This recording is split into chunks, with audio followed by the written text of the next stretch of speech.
Manque un, j'insiste. 2, 3, 4, 5, ouais. C'est Jeff qui est monté. Jeff. Il est nerveux. Oui, peut-être, oui.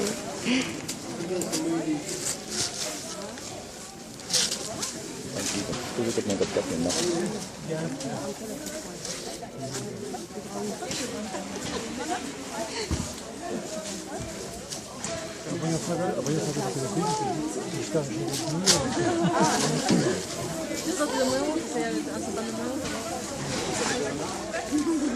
Non, c'est pas ouvert. Il accroche la barre.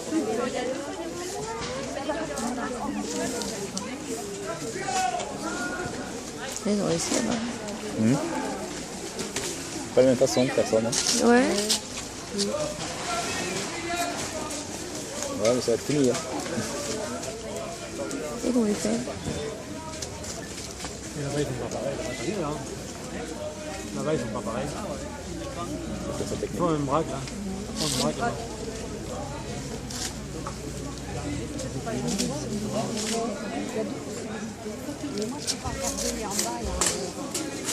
Il arrive, Jeff. C'est en retard.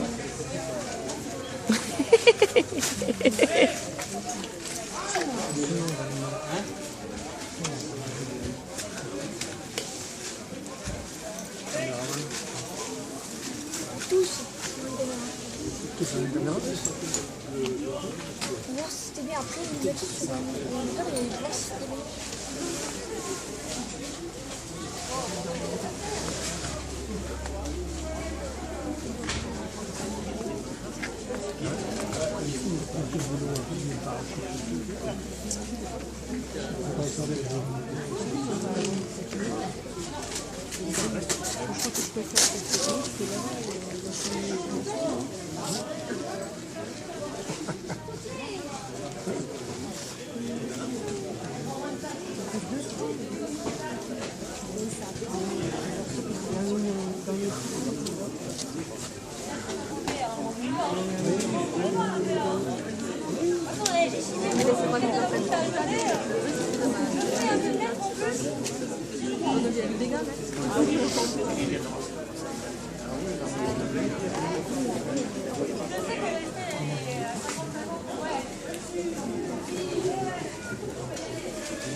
Oui, il est bien.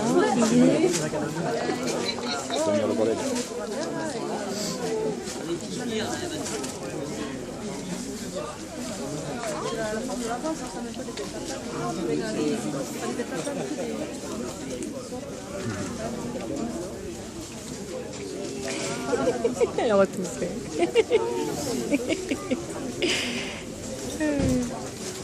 J'aime le bien. Je peux rater le piège.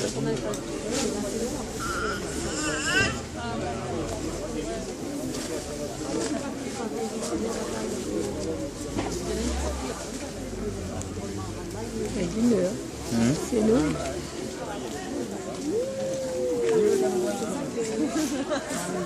Sur la fin. Même la sieste. La sieste.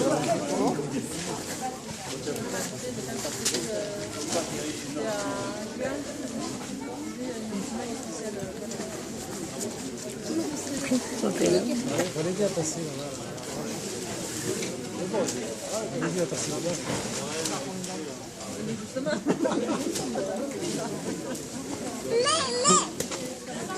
Elle chasse les.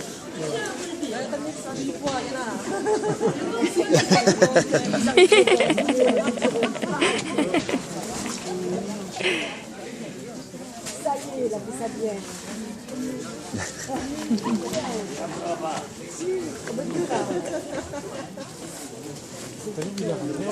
Il y a deux qui sont en avance.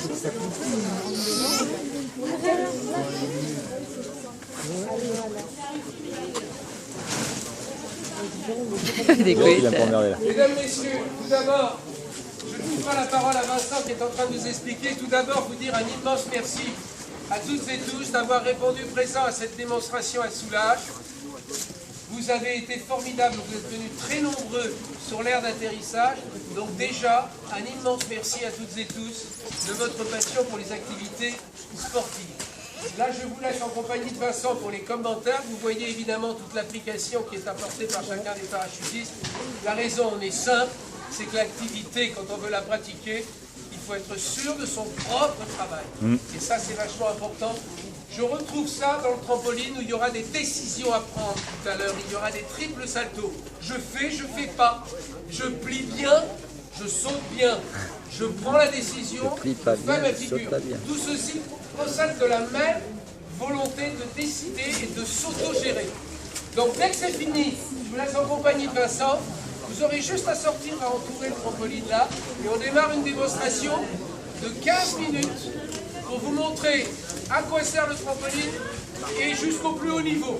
Vous êtes avec les parachutistes et comme vous êtes là pendant qu'ils travaillent, je vous demanderai votre complicité pour leur dire un grand merci parce qu'on n'aura pas l'occasion de les revoir puisqu'ils reprennent la route illico presto, l'applaudissement de l'amitié et de la passion.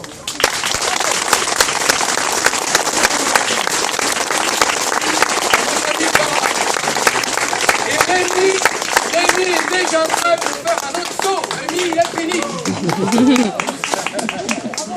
Je laisse Vincent. Prenez tout votre temps pour les explications. On vous attend. Pendant ce temps-là, on fait de l'échauffement à petite amplitude pour les chevilles, les genoux, le bassin et la nuque. Michel, je vais faire 2-3 commentaires. En fait, vous allez voir les différentes étapes. En fait, il y a trois étapes principales.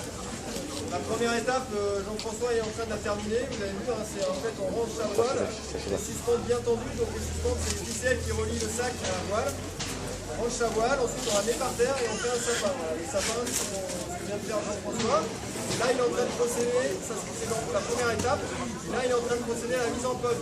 C'est l'étape un petit peu délicate. Il faut bien plier sa voile, faire plusieurs plis, plusieurs S, et la mettre dans le petit sac qu'on appelle un pod. Vous voyez, vous, Fabien a fait sa mise en pod, il a déjà fait son levage. Et Rémi est déjà presque à la fermeture du sac, je vais aller en finir un petit peu plus tard. Estelle est en train de finir sa mise en pod, vous voyez, elle a fait l'étape un petit peu délicate. Donc là, il faut être appliqué pour ne pas faire d'emmêlage. Une fois que la mise en pod est faite, on procède au levage des suspentes. Donc les suspentes, je vous rappelle, hein, c'est les ficelles qui relient la voile aux élévateurs du sac. Donc on va les lever sur le sac. Vous pouvez le voir sur le sac de Fabien au bout là-bas et celui de on a les suspentes qui sont levées sur le sac, sur le pod.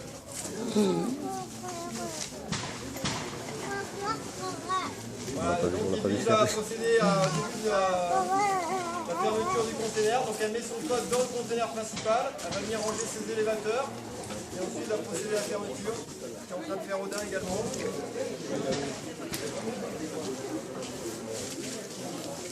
Donc voilà, la première étape c'est vraiment ranger sa voile, l'étaler, faire le sapin. La seconde étape c'est la mise en pod avec le levage. Et ensuite la dernière étape c'est la fermeture du sac.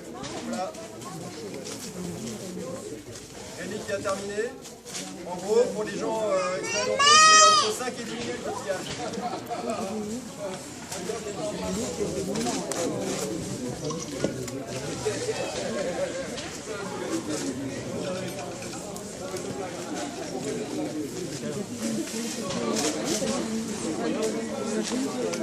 Estelle et Jean-François qui sont sur le levage. Vous voyez, toujours pareil, on essaie de garder tranquille les suspentes. C'est une petite technique, c'est pas très compliqué, mais il faut avoir le petit main. Souvent dans les premiers pliages, on a des suspentes qui ne sont pas bien tendues, c'est assez pas propre. Donc ça peut générer des incidents. J'avais dégagé. Allez, Et ensuite, donc, la dernière étape, la fermeture du sac. Il n'y a rien de compliqué, c'est un petit peu physique. Il faut tirer sur les rabats. C'est eux qui fument, c'est ça qu'elle Oui, c'est pour ça.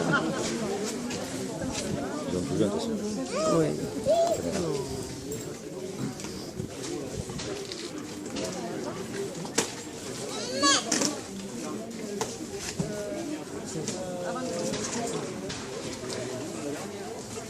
Rémi qui a terminé, je vais mettre la contribution, il va venir vous distribuer quelques plaquettes, quelques présentations, notamment pour les enfants, ceux qui le souhaitent.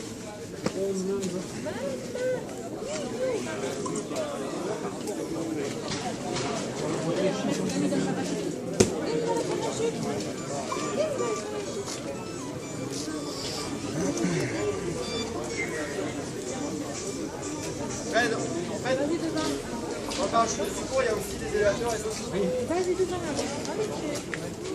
Ouais, c'est la seconde ouverture sur quelques secondes de pourquoi. En fait, effectivement, quand on libère sa voie principale, on va faire une en gros, il faut 75 mètres pour que le parachute Je l'attrape quand même. fait sa position de secours en vers 150 mètres.